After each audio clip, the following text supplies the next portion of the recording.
All right, Jamie. All right, now steady aim, okay? We only got one dart, okay? Mike, don't you think this is a little pointless? No, it's not pointless at all. This is the easiest way to go about this, Jimmy. I've thought about every scenario, and this one has a 75% success rate. Yeah, but Mike, it's going to be impossible for me to miss right behind her. Well, Jimmy, you gotta take your time, okay? You gotta take your time. We only got one dart. Mike, it's practically going to be touching the back of her head. Jimmy, there's no room for errors.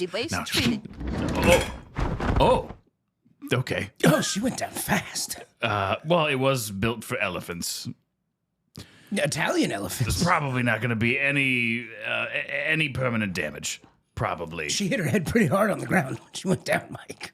I wasn't expecting her to fall out of her seat. Just remember that this was your idea.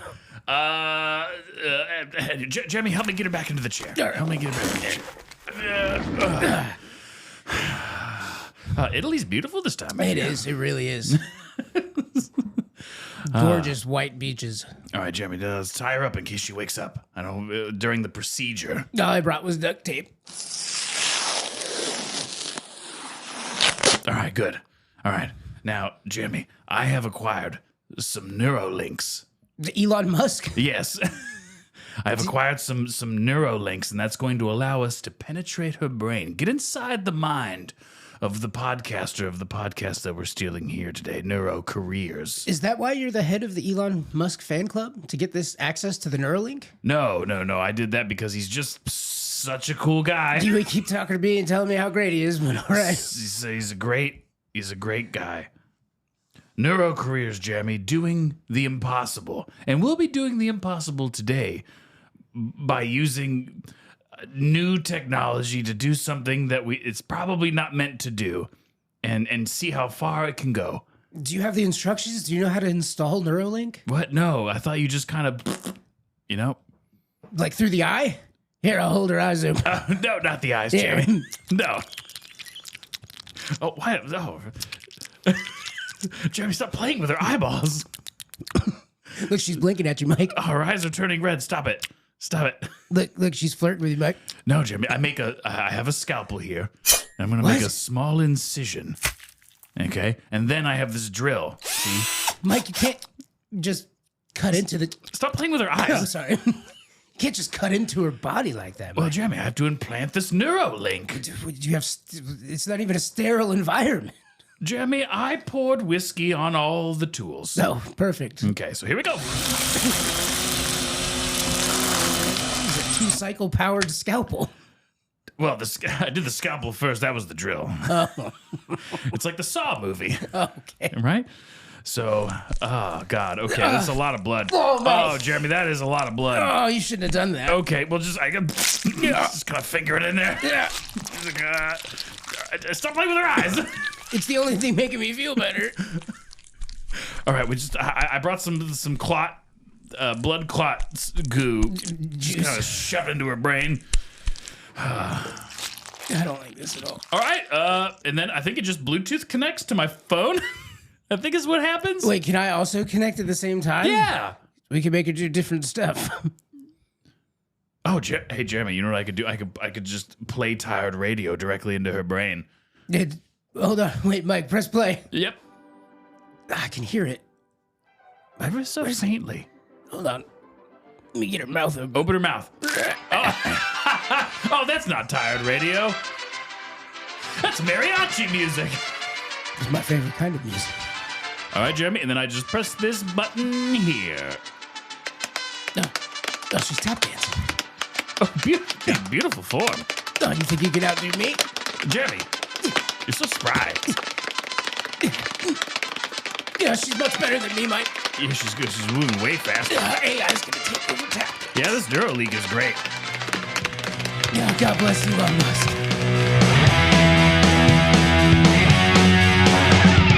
Two best buddies are talking about whatever they want. They're looking for a show to steal and treasure to haunt.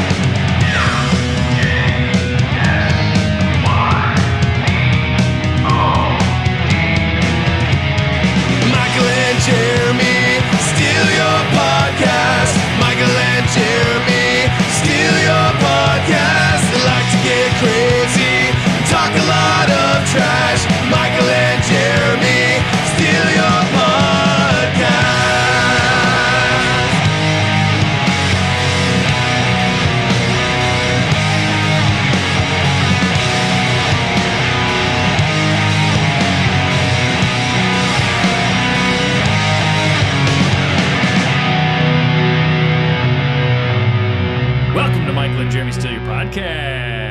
podcast. Hey, Jeremy. Hey, Mike. How are you? I'm doing good, buddy. Peachy Kino. Oh, no, I'm Peachy Kino. Are you? I am. Okay. And have always been. But you were born that way. And will forever be.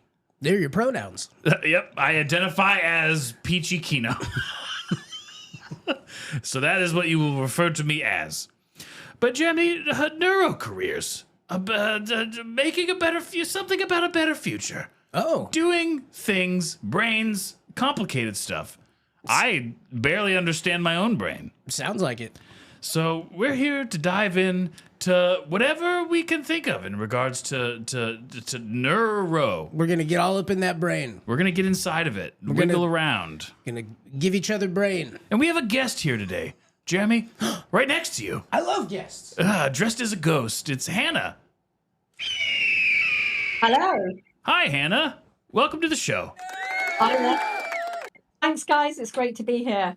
So please take a moment and tell us how you like to fiddle inside of the neuro stuff.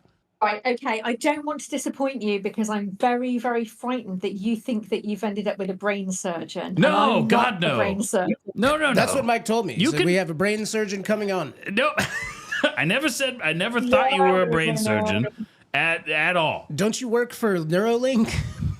No, I don't. So I'm currently doing a doctorate in trauma psychology here in the UK.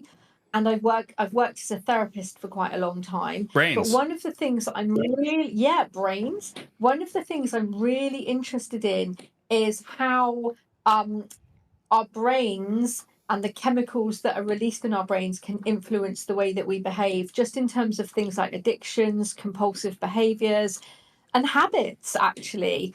Sexuality. So they're all intertwined. Yeah.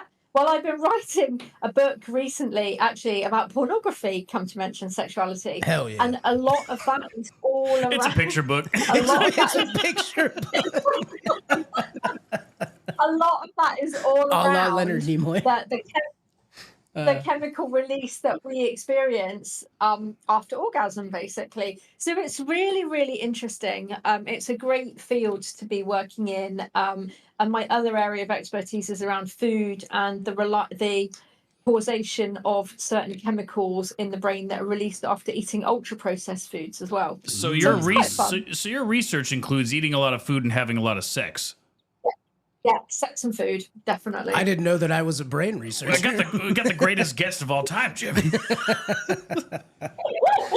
Speaking of porn picture books, how come they never made a pop-up? A pop-up. Well, the pages would stick together, wouldn't they? Oh yeah, they would. You get one time where the book would function properly. Oh, my new issue of Black. You open it up and it just pokes you in the eye. Yeah, it's a pop-up book, but it's all dicks. Well, you could probably get some nipples in there. Yes. Yeah. Talking about tits interesting to concept. someone getting a doctorate. So no, it's really interesting. And I work a lot with people that know that they want to change, but don't really know what they need to do to change, or even they know what they need to do, but they just can't take the steps to change. So yeah, it's really interesting.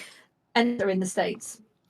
We've had people on before who I've talked to personally about my own problems, and right now I've been working on saying nice things to myself in the mirror. And how's that going? It's going pretty good, actually. He looks healthier. Yeah. Yeah. And is it making a difference? You can still see the trauma in the eyes, though. I've become more productive, a little bit more confidence. I am a pretty cool guy. Keeping the soap stocked in the house? The soap? Yep.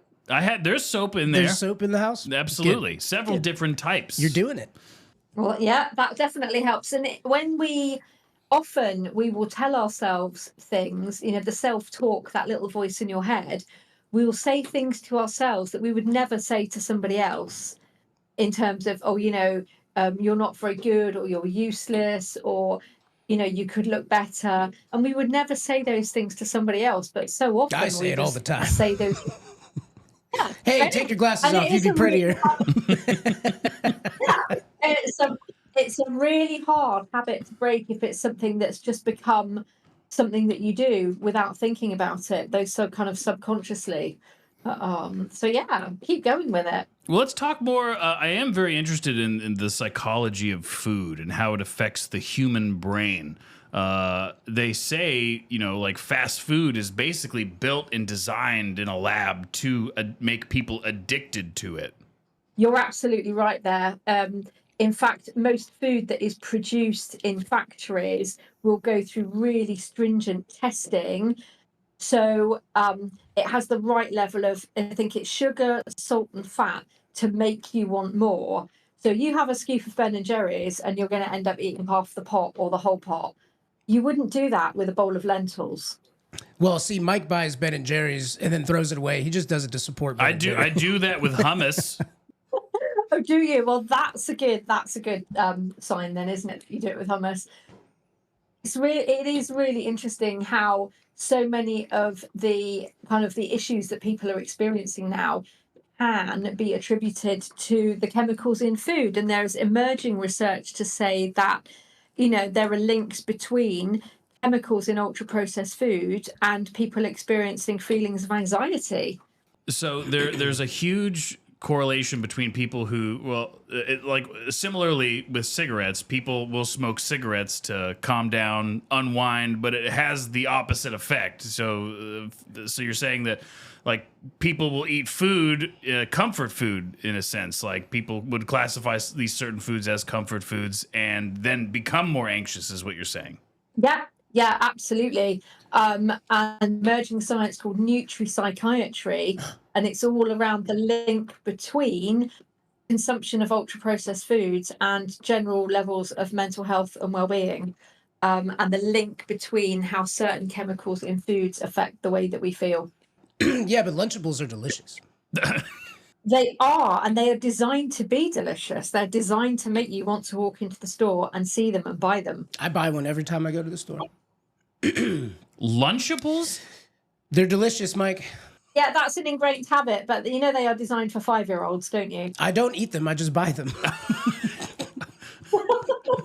You're addicted to the concept of just having them. They're in a fun box. There's a little baby Capri Sun in there. It's cute.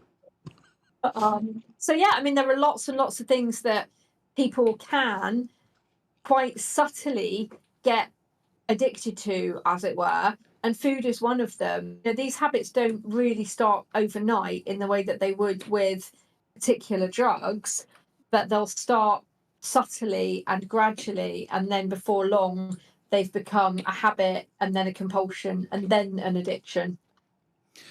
So how do people break free of these chains? Just cutting it out completely and cooking every night? Cold turkey, baby. They have to eat cold turkey, Jamie? That's the move. Well, going cold turkey is what a lot of people do, and actually it doesn't sustain it long term. Really interesting. Usually if somebody goes cold turkey, they'll manage, from whatever it is, they'll manage to sustain it for maybe kind of 10 to 15 days, and then they'll just kind of break and just go back to it. So the best thing to do really is to start to look at the causation behind the desire. What is it that's making you want to do that? And actually, I would say in the instance of food, try and make really small changes, because small changes add up to big results. And suddenly you're saying, I'm only going to eat apples and drink water is not sustainable. So it's certainly, when it comes to food, it's about making really gradual changes to feed into the bigger picture.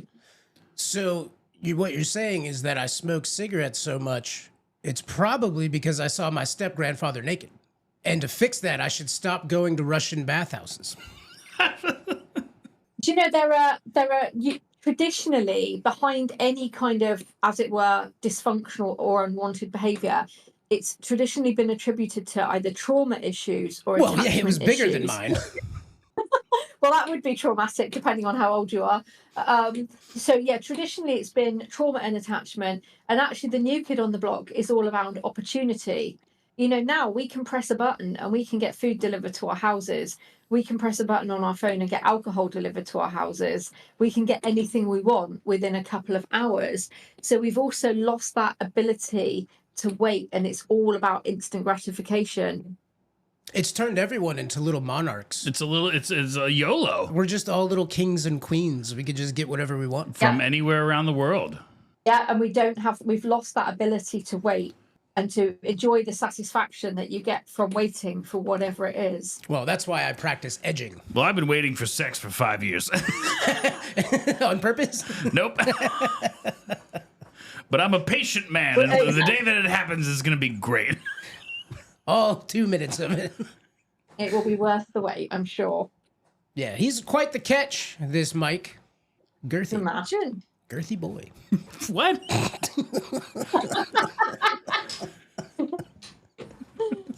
What's the neuroscience behind that? I don't know. She needs to break you down, you weirdo. Yeah, you need to go into therapy for a while. I might be able to help But you not get with your doctorate. You need to write a thesis on somebody? Jeremy, the enigma. I don't know. Jeremy got a therapist. Now that therapist is going to therapy, and that therapist is going to therapy. It's bad. I'm like Tony Soprano. And there's the big difference actually between the States and the UK is that in the States it is normalized and everyone does it and everyone talks about it, whereas here it's really still very stigmatized. Oh yeah, I mean that's the British way. Well, trust me, I keep trying to stigmatize it too here, but it's not catching on. Honey, if you could please stop babbling about whatever it is you're doing and go make me my sandwich, I'd appreciate it. With his Lunchables. Fetch me my Lunchable, please. Is there a British Lunchable with different food? We do. We get a Lunchable, and I think it has like fake ham in it, some Ritz crackers, some processed cheese, and quite possibly something else. But I think it's marketed at children. It's just, you open it up, it's just beans on one side and toast on the other. A little tiny bread. I love that. That's cute. Miniature food.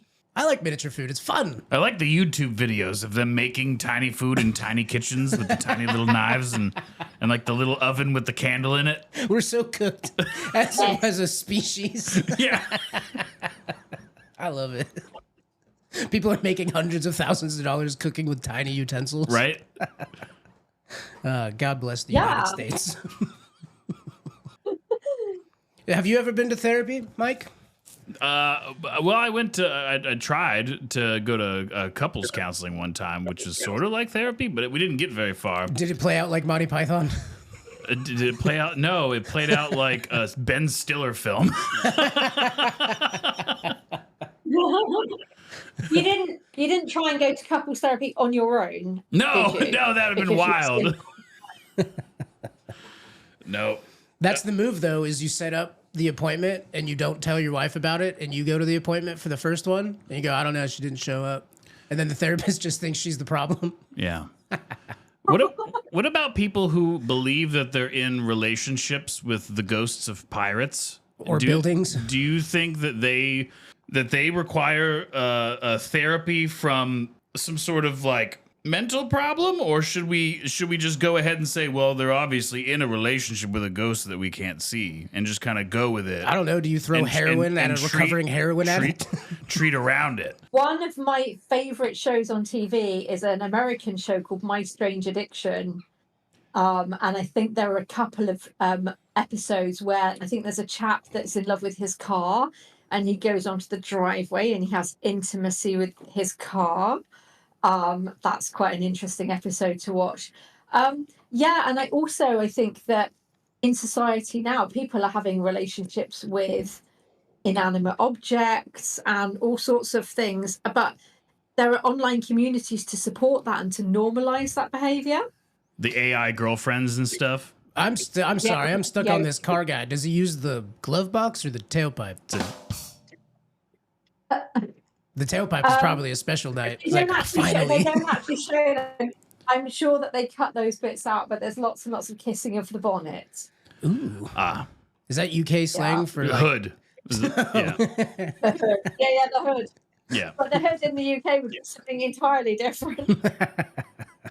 It's a sex thing, I think. Sexy sex thing. It is. Or the villain from Thunderbirds. You can read all about it in Hannah's new porn book. Yeah, Actually, I haven't got a chapter about that. That would be a really interesting thing to put, I think, because when we think about pornography, certainly at my age, we think of top shelf magazines in shops on the other side of town. And actually now it's changed so much that, yeah, I didn't even think about inanimate objects. So maybe I should write a chapter on that. You know what? If you want to, you feel free to use Lunchables as a reference for something. And we also, we're very good about helping people writing books with topics and stuff. We do have another author who we've talked to before who will eventually produce a novel called Garmoils. Right. You got to explain what garmoils are, Mike. They're heroes. I'm going to need to know what that's about. Well, we don't know. He hasn't written the book yet. All right. Well, the premise is basically that you know what a gargoyle is. And you know what a moil is. Yeah. Garmoils. It's self-explanatory. It's a moil by day, a gargoyle at night. I'm not sure yet. It definitely takes place in the future.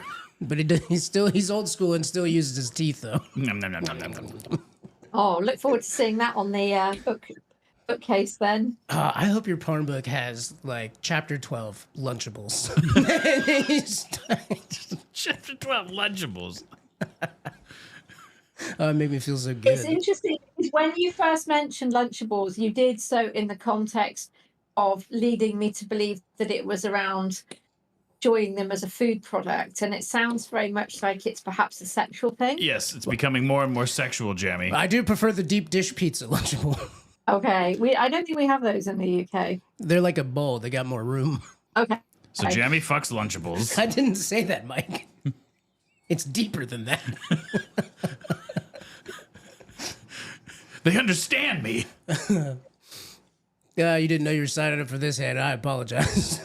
Oh no, that's all right. So going back to sex. Tell me more about that.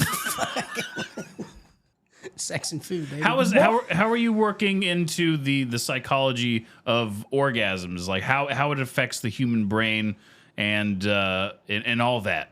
Yeah, so that really is when you get the chemical release of the feel-good chemicals at the point of orgasm, really. So leading up to orgasm, you'll end up feeling, it's feelings of anticipation when you're thinking about sex and desiring sex or pornography. And then the point of orgasm is where you get those feel-good chemicals and makes you feel good. You inevitably want to do it again. Inevitably. You got to give it like half an hour, 45 minutes. I'm getting older. Yeah. Get a little time. Let me get a Lunchable in. Yeah, hold on, babe. And then we'll go again. I can't get it to work unless there's a Lunchable in the room. And none of that Lunchly shit like the Logan brothers are pushing. So I like it when the Lunchable watches. But there's like with everything that gives us a instant gratification. Sex being, one of them. I mean, you got to work for it, but that big release, that can be turned into an addiction in its own. I mean, like any other drug that makes you feel good, sex can turn into that very quickly. Yeah, I mean, the way that I kind of look at it certainly with sex and pornography is it doesn't happen as quickly as it would if it was some kind of drug. But what it normally does is it will start off as perhaps a habit and then gradually turn into a compulsion or a compulsive behavior and then turn into something that is just desired more and more to the point it becomes kind of life controlling or, you're letting other things go because that's all you're thinking about such a lot. So for some people, they do get to the point of being in addiction, although I don't think there's not a clinical diagnosis really of sex addiction. It's more around compulsive behavior. For some people it is an issue. For some people it isn't. Because you hear sex addiction thrown around. Sex addiction is 1 + 2 equals a good time. Yeah. In the UK, we don't have a clinical diagnosis for it. Or it's threesomes. What everybody would know. Porn addiction, sex addiction, that's kind of a layman's term, but from a clinical perspective, it's not something that we have. It's compulsive sexual behavior. Oh, okay. Mike, do you remember how you figured out like masturbation was a fun thing? Oh, the day that it happened? Yeah, do you remember? Everyone does. I was just thinking about it. I was like, how did I figure out that doing that to my body made me feel good? And then I remembered it was one of our cousins was like, hey, if you do this thing, it feels really good. And I was like, no way, shut up. And I did. I was like, this is amazing. Shout out Jake. He was younger than me too. I didn't have that. No? No. What'd you do? I grinded on a pillow. Then I was like, oh! I love pillows. Hannah, how did you first masturbate? Pardon? Nothing. Anyway. How did you learn about masturbation? Like, do you remember when you're like, oh, this is a fun thing I could do? No, actually, because I was brought up during the time of the purity culture where anything to do with sex was actually deemed to be like, you will go to hell if you have anything to do with this. Oh, that's brutal. But actually created, when I grew up in the kind of the 90s, it actually created quite a fear factor around anything to do with sex. Joe Rogan. And I think that's been damaging to a lot of people, particularly women. Yeah, yeah. If you put your fingers down there, their fingers will go to hell. Well, and it's definitely women, because there's always that that double standard where Purity. women can easily become a whore by sleeping with a guy, whereas dudes can bed any number of women. And he's a cool guy. And yeah, just a cool, likable guy. So charming. Yeah. Popularity. But I think that also, Mike, I found that it'll also be other women that judge other women. Well, that get that guy more women. So they'll be like, oh my God, he was so good in bed. I love him so much. His piece is so huge. And they're like, I want to try. So then they throw themselves at that same guy. Mm-hmm. There's a psychology behind that. Is there? Yeah. I'm assuming. I'm not a doctor. I tell dick jokes into a microphone. Because of things like hookup apps now as well. It's just, sex has just become a consumer product. Yeah, accessible. Just like we were talking about all the food. Yeah. You can get food within a couple hours, whatever you want. Alcohol. You can do the same thing with sex now. Mm-hmm. Yeah, absolutely. I mean, OnlyFans is essentially, it's not just a porn site. It's also like an escort service. Is it? I mean, there are women on there that do that. Oh, okay. Well, there's also people building Lego sets, And having sex with them. Yeah. Making sourdough bread. I wanted to get into that sourdough bread business. Really? Do a sourdough starter? Yeah, and then I was like, that seems like a lot of work. I'll just go to Publix. What's your favorite grocery store chain in the UK? Oh, it's going to make me sound really posh now. I like Waitrose. Okay. They sound like they have a lot of their own snacks, like Trader Joe's. Yeah, it's a good place to shop. It is a good place to shop. Do they have a lot of free samples? Oh, I love that. They don't. Oh. Yeah. Since COVID, they haven't been doing that as much, the free sample thing.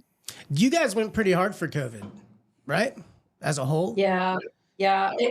I mean, it was interesting. It was 5 years ago. Right now, it was 5 years ago that we went through COVID, isn't it? Oh, yeah. Wow, yeah. For us, it was maybe a few months of COVID, and then they were like, nah, we're done with that. We live in Florida. Right. So, it was a solid year of people getting annoyed about masks and stuff. We gave all those people so much power, Mike. All the whiny, annoying people. Yeah. Put your mask on. Yeah. She would have never talked to me ever until this whole thing went down, and now she's screaming at everyone around her. And dudes. There was a lot of dudes up in Washington State. Yeah. Hey, put your mask on. I guess you don't care about life. Get away from me, dude. I'm just trying to buy my lunch. I got a grandma at home. We all have grandmas. We all have grandmas. I like that. I'm going to use that out of context. Yeah, just... Sir, you can't cut in this line. Everyone has grandmas. Hey, everybody. Future Michael here. Just want to tell you about our sponsors. Dungeon Studios is one of them. Makers of 5th edition Dungeons & Dragons modules. You can go to their website, dungeonstudios.co, and grab yourself a module for 5th edition Dungeons & Dragons today. No one's stopping you. You're a full-grown adult. You probably have a couple of bucks. You can get a module and play D&D with your friends. We're also brought to you by Silk City Hot Sauce. That's SILK City Hot Sauce. You can go to their website, silkcityhotsauce.com, and get yourself a bottle of Psychic Bigfoot. A wonderful hot sauce. It's that perfect blend of sweet and heat. I put it on everything. It's so delicious. Nom, nom, nom, nom, nom, nom, nom, nom, nom. And you can use our promo code STEEL at checkout for 20% off of your entire order. Grab a bunch of sauces. There's a ton of them on there. Check it out. Again, that's promo code STEEL. STEAL. STEEL from Silk City Hot Sauce. So you guys, do you still have like a bunch of people walking around in the masks and stuff still? Is that a thing? No, actually, it's very unusual to see people wearing masks and face coverings these days. But, you know, it was so normalized in COVID, wasn't it? We're so far removed from COVID that now when I see someone in a mask, I just assume that they have a medical issue. Yeah. Yeah. Something. Likewise, yeah. Or a mental issue. Yeah, or a mental issue, Mike. Yeah. Or they're going to mug you. Or they love that mask. They want to marry it. Yeah. Oh, they're sexually attracted to masks. Not everyone gets married for sexual attraction, Mike. Vigilantes? Yep. Grandmas. You know, it was funny because Batman's mask was everything but the mouth. He's just trying to he's trying to protect his pores. Whereas Sub-Zero from Mortal Kombat was down with COVID in the 90s. Some say he might have started it. Do you play video games, Hannah? No, I writes don't. I'm too books. boring for that. No. But this conversation with you guys, I am a massive fan of Beavis and Butthead, and this is like being in a live episode of Beavis and Butthead. Is that a compliment? I think it's a compliment. Break it down, okay? Dude, which It one is is a massive compliment. Okay. which one's Beavis? Which one's Butthole? You won't hurt our feelings. Beavis and Butthole? Butthead. Which one's Butthole? I was still thinking about my Lunchables. I think you're Beavis because you get your cornholio moments. Was Beavis the blonde? Yeah. Was he? Beavis is the Cornelio, with the jaw. I am Cornholio. TP for my bunghole. TP for my bunghole. From my bunghole. Come out with your pants down. That's one of his best lines. Come out with your pants down. Can you do a butthead, Jeremy? No.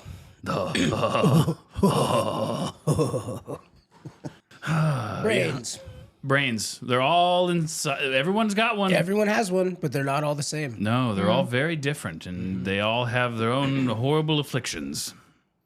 You know, wasn't it Einstein whose brain was heavily studied after he died? You know, they counted all the rolls and ripples and stuff. But then wasn't there a guy who like took Einstein's brain and like just kind of kept it in his house? Like we didn't know where it was for a while. Does anyone remember this? I've never heard of this before. Like Einstein's brain was just know. some dude was obsessed with it and he just kind of took it. What is he just pokes it? Oh. What does he do with it? I don't.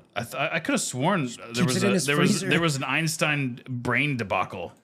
Stand by, Jeremy. Carry the show. Wait, okay, you're gonna look it up. All right. It sounds to me kind of like that. The rumor of Walt Disney's head being frozen, kept on ice. I got an answer for you. Albert Einstein's brain was stolen by the pathologist who did his autopsy, Thomas Stoltz Harvey, immediately following Einstein's death in 1955. What does a guy who studies dinosaurs want with Einstein's brain, Mike? So he cut it. He took Einstein's brain and cut it into 240 blocks, very much like a Lunchable, and kept most of the preserved pieces in his personal possession for more than 40 years.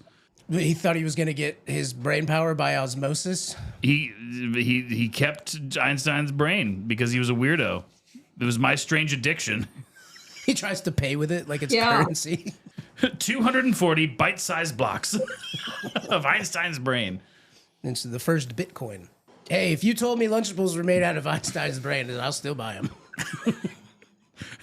And stare at them? I just feel like you're using them for nefarious reasons. No, I just started getting into it. It's my new thing. Well, I was doing a satanic ritual and it required Lunchables. I'm a God-fearing man. Slander me like that. You say weird shit about me all the time. Well, Michael, everyone knows that X, Y, and Z. Yeah, we get it, Mike. You love Hamas. Chill out, dude. I eat a lot of Hamas with celery. I love Hamas. Hamas is the national dish of Palestine. Was it chickpeas? Yeah. I love chickpeas. I've got some noodles made out of chickpeas. Do you? Yeah. They noodleized them yeah, now? apparently it's really healthy. Oh, a good alternative to fast foods. No, they're disgusting. They're terrible. Oh. Well, Flour noodles. You just went the opposite. They're gross, but they're healthy. Oh, it's like full like whole grain pasta. I'd eat tripe before I'd eat another chickpea noodle. Tripe. What is that? Hannah, would you like to inform Mike what tripe is? Wait, it's a like intestine thing? It's cow stomach, I think. Cow stomach? I think it's a sheep. Sheep stomach? Oh, sheep intestines. It's white, I think, anyway. Yeah. Grey. The gross stuff you're supposed to remove. How do you cook that? Salt and pepper? I never have, so I don't know. Oh, get on that. They probably just put peat all over it. It's a Scottish dish, right? Just cook it in peat. Jeremy, stand by. You're gonna look that up too. Tripe is a type of organ meat made from the edible stomach linings of animals, primarily cows, goats, and sheep. So tripe is a general term for eating the inside lining of stomachs. Fascinating. Ha! A thing that used to eat stuff is something that I'm going to eat. Delicious. Yum. Hannah, are you a meat eater? I am. Love the stuff. Not- Love it. Not a tripe eater. Not a tripe eater. What's the main thing? You're like, I'm feeling saucy tonight. I'm gonna cook me up a big old piece of. Oh, big fan of mince and using that to cook nice bolognese with and lasagna and stuff like that. Yeah. Ever enjoyed a nice bowl of bouillabaisse? No, I have 2 German shepherds, so I tend to cook extra meat for them as well. Oh, spoiled little boys. Yeah, my dogs get that treatment as well. So there's do you believe in the science of aphrodisiacs? I think there is evidence that there are certain things that can enhance feelings towards kind of sexual pleasure. I'm not a fan of oysters personally. I know that oysters are supposed to be aphrodisiacs. But yeah, I guess that a lot of it's going to be down to the placebo effect as well, isn't it? If you believe it's going to make you hot and horny, then it probably will. Right. So that I guess that's my main question is if we have enough, like obviously like Viagra, right? It's just a pill that makes your dick hard.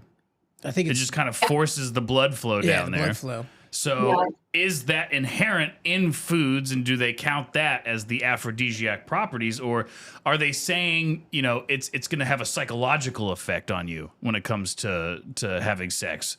You know, it's just going to give you a bigger orgasm or all these things. Whereas, you know, it sounds like it's more placebo than it is science.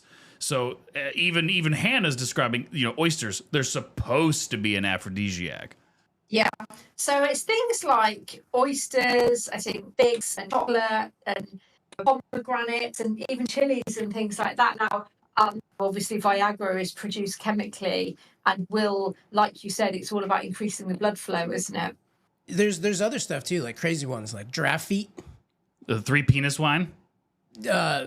People grab like rhino horns. Yeah, That's supposed grind to them get up. it going. I have all these jars of whale piss. I'm just told that works. Because of the belief that parts of their bodies enhance sexual pleasure. It's like spiritual. It's like, you know, the ghost of the rhino will inhabit your loins. Perform like a rhino. Yeah, but you know, you're absolutely right. And, you know, if the belief that a rhino horn is going to enhance sexual experience, then people will want to hunt that animal and take those parts in the belief that it's going to enhance their sexual pleasure. The horn will make you horny. Yeah, now that would be a really good sales line, wouldn't it? Yep. Brains. Why do zombies eat brains, Mike? Zombies eat brains because they don't have any that work anymore. And, you know, when you don't have a brain, you can only foreseeably have one by consuming them. So the guy who stole Einstein's brain was probably a zombie. Well, yeah, I He mean, lived among us for 40 years. For 40 years, he had, like I said, Lunchable, Einstein brain Lunchables, and he would consume them at his leisure. In the days before Lunchables were invented. Yep. So we talked to this guy. Let me preface this because I don't want you to think that it's my thought. We talked to a doctor. What's his name? Dr. Brad? Yep. And he told us that processing corn has led to the rise in autism. 1988, Jeremy. 1988. Yep. Is when the Lunchables were invented. Oh. The year of my birth. Oh. God bless. I share a birthday with Lunchables. That's why we get along so well. In 1988, Lunchables and a Mike Riley were born. So Dr. Brad told us that the processing of corn is leading to all these kids being born with autism. Thoughts? There are so many things that people, 10, 20 years ago, people felt that childhood immunizations were responsible for causing autism. And there are so many things I think that people can say, oh, this causes it and that causes it. But I don't know. I don't actually have much to do with the field of autism. But certainly, when my older children were younger, the general consensus was, oh, it's all the childhood immunizations that are going to cause autism. And yet we've seen a huge, huge rise in people either being diagnosed as being on the autistic spectrum disorder, on the autistic spectrum, or people who self-diagnose. Yeah. I think we're more, we're seeing more of people who are getting diagnosed as opposed to before. Autistic people were just considered quiet weirdos in a corner, or they were put into, psych wards because of their, weird, cliques that they have and stuff. It was something that, could potentially be fixed through therapy and things. Whereas we know now it's just the wiring of the brain, And then there's also the social contagion aspect, like a goth kid or a scene kid. Mm-hmm. Someone sees these autistic people being treated special, and they go, "But I'm autistic too. It's cool. It's cool to be autistic. I want to be different. Forgive my bad behavior. I'm autistic." Yeah, we see that a lot where people, particularly parents, will use their, their kind of the label as an excuse for really bad behavior, particularly in things like attention deficit disorder and things like that. Well, Mike's always saying that we should bring back hitting our kids and just beat the autism out of them. What do you think about that? I don't think that there's any scientific evidence to suggest that would work. The heavier the hand, Mike always says. Nope. A lot of parents would become incarcerated if they did that in the UK. Yeah. Poor Hannah. Please, no, don't. Jeremy, I would say no. Anyone listening to this, no. He said the heavier the hand, the smarter the child. I never said that. It's on your Facebook profile. No, it's not. Absolutely not. It's on your dating apps. No, it's not. Nope. Not true. See, Jeremy, I told you. This is what you do. Well, all I know is that at one point in time, your daughter was really bad at drawing, and then you started your heavy hand theory, and now she's an amazing artist. So, what do you mean? While my daughter was at school, you said she was artistic. I know she's very good with a pen. She can draw beautiful pictures. I know she's very artistic. Why is it a problem? Thanks, Jeremy.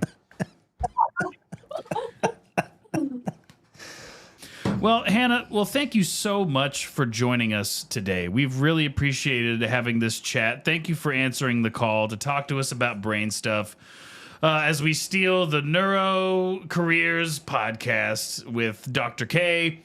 So if you could tell us how people can plug your stuff. Well, yeah, you have a book. You have a book coming out, right? So you're writing a book. I'd love to have people set up to look at this book when it's done. Yeah, thanks. My book is called Quit Porn. You don't have to be addicted to want to break free, and it's going to be published in August, I think. Hopefully, if I finish it. I'm under quite a lot of pressure to get it finished, but very desperate to get it out there because I need the money. And so that's Quit Porn, You Don't Have to Be Addicted to Want to Break Free by Hannah Ashwell. Well, you're doing very important research. Have you thought about setting up a Venmo? Plug your Venmo. People could send you money. Well, that would be an option, but I'm not that technically minded, so I haven't got an idea. All right, so what's the link to your OnlyFans? Oh, God. I'm afraid I don't have an OnlyFans. Trying to tell you, I don't have the technical. Well, not yet, anyway. You saw how I couldn't even log on to this recording. If I can't even do that with your explicit instructions, there is no way that I can set up an OnlyFans account. There's an audience for people on OnlyFans who just watch women not technically advanced trying to figure out how OnlyFans works. Like the camera's like really close to one of their eyes because they don't know the camera's on. They're making all those And weird, they're just like, just typing away, making all those clicking. weird, squinty, disgruntled faces. Can any of you hear me? This is really enhancing my entrepreneurial desires at the moment. I'm going to go away and look into this. I'm here to telling help. you, we're full of great ideas. When you come out with this book, your next one should be a pop-out porn book. Okay, I'll think about that one. So we do have one Very important question. It's a show question we ask every guest who comes on the show. Mike, would you like to ask the question? Hannah. Yeah. I need you to listen to this question and take your time before answering, okay? Okay. Who is better for your own reasons? Arnold Schwarzenegger or Sylvester Stallone? Arnold Schwarzenegger, didn't he go into politics? He did. Republican governor. I thought you were going to say, didn't he go into porn? That would be Sylvester Stallone. Perhaps. I think they probably are equally well respected in the field that they were in, which was films, wasn't it? As kind of tough guys, action men. Mm-hmm. One of them was an actor. One was an actor, writer, director, and producer. One was a better actor. And one was a better actor. I think that it would have to be Arnold Schwarzenegger. Boom. I've got news for you. You are mine now. You belong to me. Beautiful. Well, thank you, Hannah. Thank you for lowering your standards and coming on our show. It's okay. I loved it. Like I said, it was like being in an episode of Beavis and Butthead. I'm gonna take that as a win, I guess. Every time you say it, I feel good about myself, and Mike kind of winces a little bit. Oh. I do take it as a compliment. It was a show written by a genius, a comedic Absolutely. genius. Yeah, absolutely. That's okay, guys. That was amazing. Thank you. We're glad you had fun. Yeah. I'm going to go away and do some research on Lunchables now. I was Yep, going to say, chapter 12, Lunchables. I love that.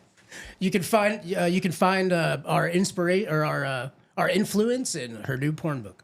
Oh, thanks, guys. Thank you. Take care. Bye. Godspeed. We are Michael and Jeremy Steal Your Podcast, and we've stolen this wonderful show today, Neurocareers, Doing the Impossible. That's the whole show title. So please go check it out. It's got Dr. K, and she interviews people in the neuro career department. Spectacular. Very Italian. Very Italian. Italy.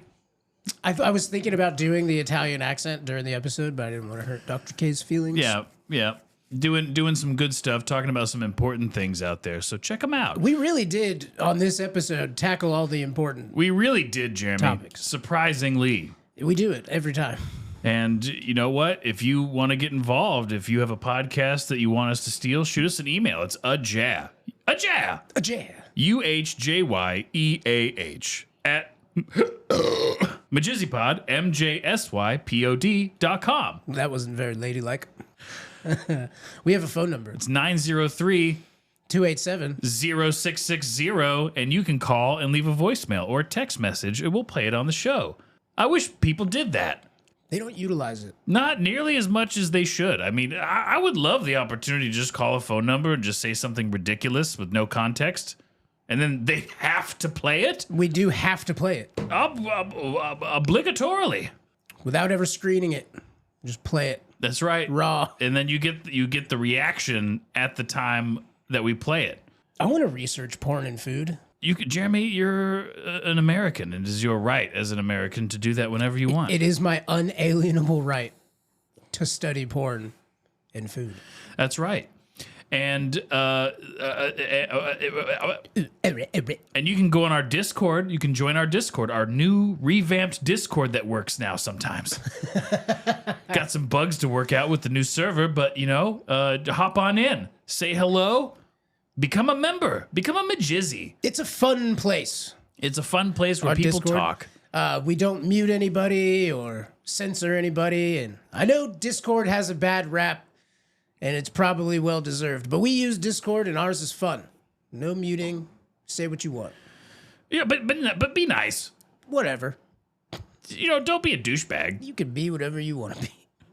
We have a Patreon. It's patreon.com/ you guessed it, MJSYVERSE. And we have extra content on there. Interviews with the hosts of the shows we steal sometimes. Extra content. There's a one-shot that I wrote when I was hammered. There's a lot of stuff. A lot of weird stuff on there. People complain, oh no, it's Monday and I've listened to the MJSYVERSE episode and now I don't have any more MJSYVERSE. Well, there is some. Yeah, I get that text all the time. Hey, buddy. Have more stuff. Yeah, Monday's over. We do. What's next? Patreon. I tell them Monday. Next Monday is next. It is a service. You support the show for $3 a month. For the whole month. That's less than a cup of coffee. Nowadays, even at a gas station. I think coffee should be more expensive. Right, and then we can make our Patreon more expensive. Right. Well, our Patreon is based on the cost of a cup of coffee, so $25 a month. But we do it for you. We're here to entertain, and I hope that we have done that here today. 5-star the show, please. Like and subscribe. That is a huge help, and that's free. We're not asking any money for that. To just shoot us a 5-star, comment on the episode. What was your favorite part? Mike, we're over 1,000 subscribers on YouTube now. We are. We broke 1,000. We broke 1,000. It's very exciting. You're probably listening to us on YouTube. That's thanks to you guys. Thanks to you too. All 1,015 of you. And growing. And growing. Yeah. By the time they hear this, it'll probably be more.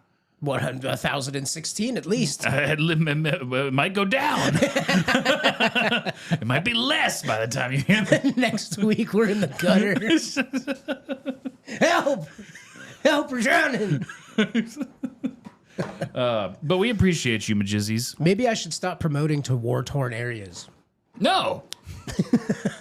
They need us. They need comedy, too. They need us, Jeremy. Well, shout out to all my Indian friends out there going through it right now.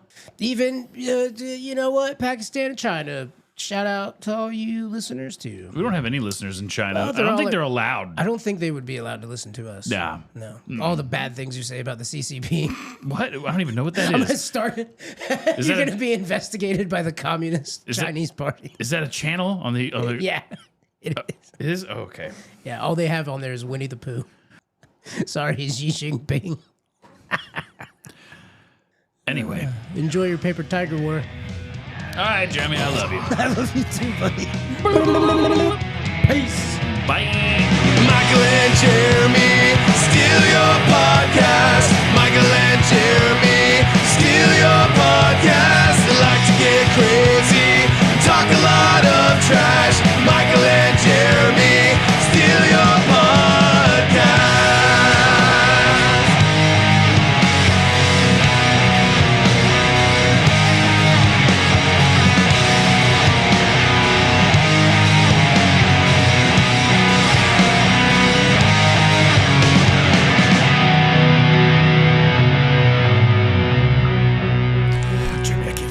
I can't stop the bleeding. I told you it was a bad idea. Give me the cotton swabs. We gotta take it out. We gotta take out the Neuralink. We gotta take it out, Jeremy. Scalpel. Check. Okay. Well, no, hand it to me. Oh. Here you go. All right, thank you. All right, the tweezers. All I have is pliers. I'll take those. Here you go. All right. Oh, Mike. Oh, it's disgusting. All right, now pressure, Jeremy. Pressure. Your kid's gonna grow up really fast, and one day you're gonna be alone. No, apply pressure. Like Indian burn your arm. No, God. Just push. Oh, on her.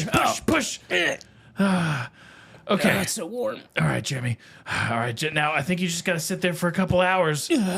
I'll go get us a cup of coffee. Yeah, I'm not doing that. Well, you can't let her bleed out, Jeremy. Yeah, I didn't do it. She's got a podcast to do. You did this. No, we did this together. No, you were in the you room did the whole this. time. Jeremy, you are an accomplice in Yeah, this, I thought whether we were you like just it or not. tap dancing. Well, we did do that. That was the fun part. I didn't know you were gonna live out your Dexter fantasy. I didn't. I just did. I went off of the instructions I think from I'm gonna- YouTube on Neuralink. I think I'm gonna faint. No, Jeremy, no! Oh, fuck.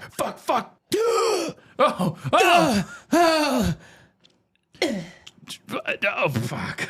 Well, Jeremy, we're murderers now. Let's go.